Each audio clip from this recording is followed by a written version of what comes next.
Assalamualaikum warahmatullahi wabarakatuh. Alhamdulillah, kita kembali bersama di podcast Ravana Yayan Sorong. Jadi para pemirsa yang dimuliakan Allah Subhanahu wa taala, kali ini saya akan menyampaikan terkait dengan fungsi puasa dalam bulan Ramadan. Jadi fungsi puasa itu ada dua, yaitu fungsi individu, yang kedua adalah fungsi sosial.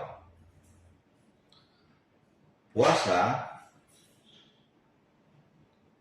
yang memiliki fungsi individu itu yang pertama adalah membentuk ketakwaan seseorang. Sudah jelas di dalam Al-Quran, di surah Al-Baqarah ayat 185 yang berbunyi A'udzubillahi minasyaitonirrajim, Bismillahirrahmanirrahim. Ya ayyuhalladzina amanu kutiba alaikumussyam kama kutiba alal ladzina min qablikum la'allakum tattaqun. Jadi puasa sesungguhnya sudah jelas tujuannya adalah membentuk ketakwaan seseorang. Oleh karena itu, dalam membentuk ketakwaan itu tidak serta-merta langsung diberikan ijazah atau piagam oleh Allah Subhanahu wa taala bahwa seseorang individu itu sudah dianggap bertakwa. Ada ujian di dalamnya, yaitu adalah bagaimana dia berjuang untuk melawan hawa nafsu. Salah satunya adalah bagaimana melawan keinginan untuk makan di bulan puasa. Bagaimana dia melawan rasa haus. Bagaimana dia melawan keinginan dan dorongan hawa nafsu yang ada dalam dirinya. Ini semua adalah sebuah perjuangan pada setiap orang yang melakukan puasa di bulan Ramadan. Nah, seseorang yang telah teruji dan lolos dalam perjuangannya melawan hawa nafsu yang ada dalam dirinya, maka Tuhan menjanjikan dia termasuk orang yang bertakwa.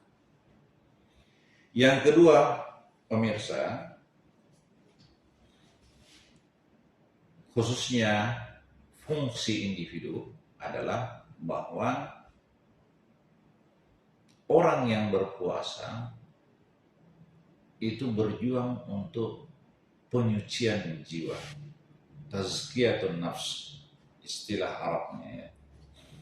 Di sini juga adalah sebuah perjuangan panjang, bagaimana dia membersihkan jiwanya dari semua perbuatan-perbuatan yang dilarang oleh Allah Subhanahu wa taala. Orang yang berpuasa itu tentu akan menekan, mengatur dirinya sendiri untuk tidak melakukan perbuatan-perbuatan yang tercela.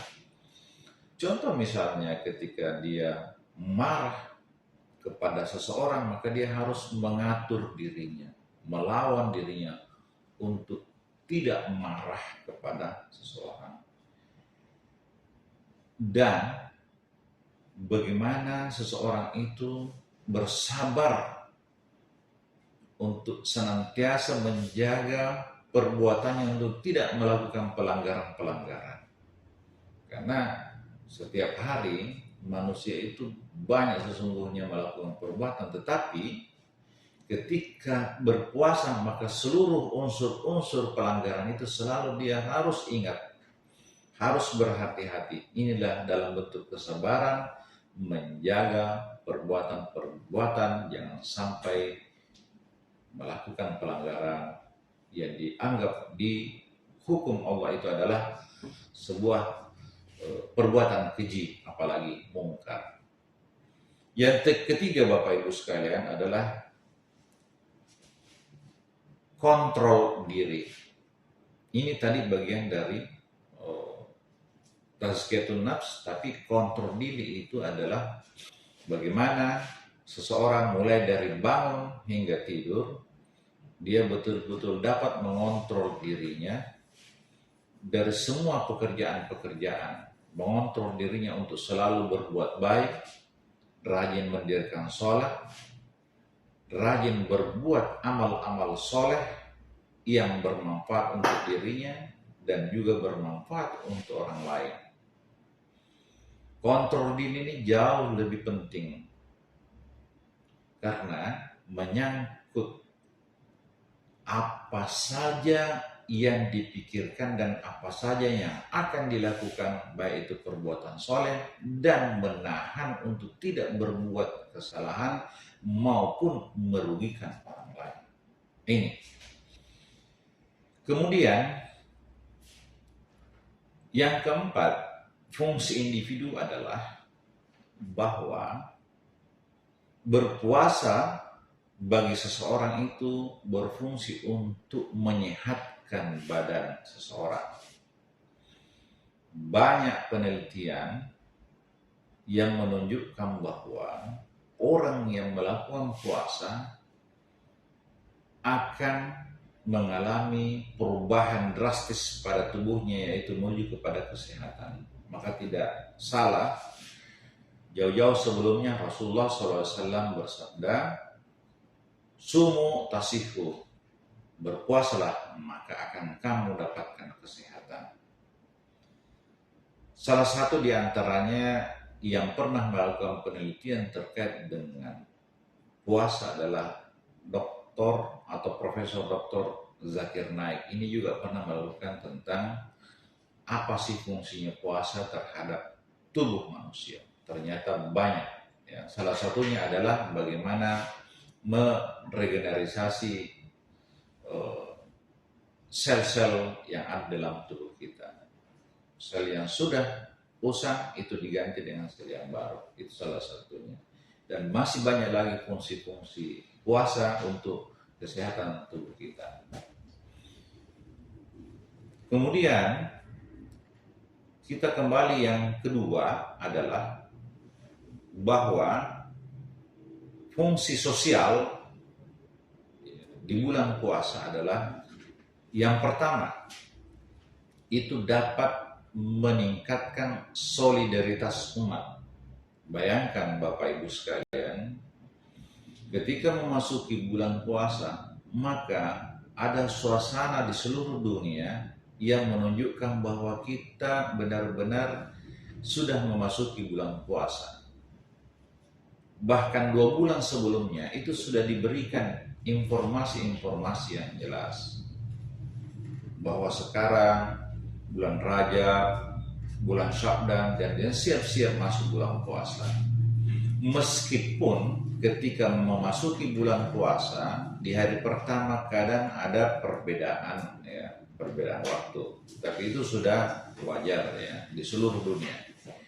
Jadi seluruh dunia, terutama yang umat Islam, itu rame-rame melaksanakan ibadah puasa, dan ini menunjukkan satu rasa solidaritas yang amat kuat bagi orang-orang yang melaksanakan puasa.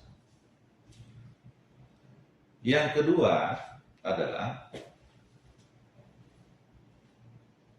bahwa fungsi sosial ini itu dapat dilakukan atau dapat kita lihat bahwa orang-orang yang berpuasa tentu akan memberikan zakat fitrah atau sedekah kepada orang-orang miskin.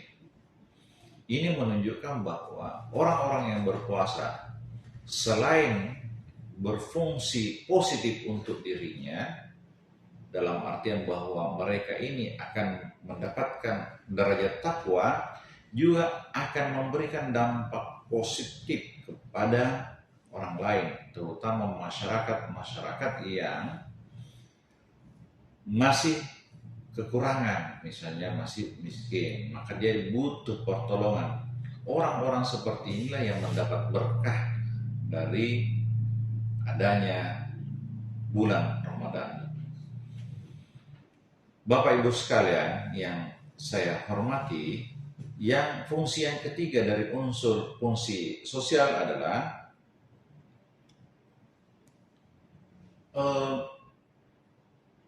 pengurangan kesenjangan sosial. Ini terjadi biasanya di bulan-bulan Ramadan itu, bahwa dari kelompok-kelompok muslim biasanya menggalang dana atau berkunjung, ada beberapa program-program, misalnya organisasi-organisasi atau sifatnya person atau kelompok itu berkunjung ke misalnya ke panti-panti sosial dan memberikan sedekahnya atau zakat fitrahnya, atau berkunjung ke masyarakat yang membutuhkan. Nah, ini semua gerakan masif ya, sehingga kesenjangan sosial itu akan semakin kecil, bahkan kalau perlu mungkin ada kesan itu tidak lagi terjadi. Jadi ini akan mempersempit kesenjangan sosial. Nah, inilah saya kira fungsi-fungsi puasa di bulan Ramadan. Jadi fungsinya ada fungsi individu dan yang kedua adalah fungsi sosial. Nah, inilah mudah-mudahan di bulan puasa ini kita semua mudah-mudahan mencapai derajat takwa, dan secara sosial mudah-mudahan mendapat berkah dan sejahtera untuk semuanya. Saya kira demikian materi yang dapat saya sampaikan pada kesempatan ini. Akhir kalam, wallahu muwaffiq ila aqwamit thariq. Assalamualaikum warahmatullahi wabarakatuh.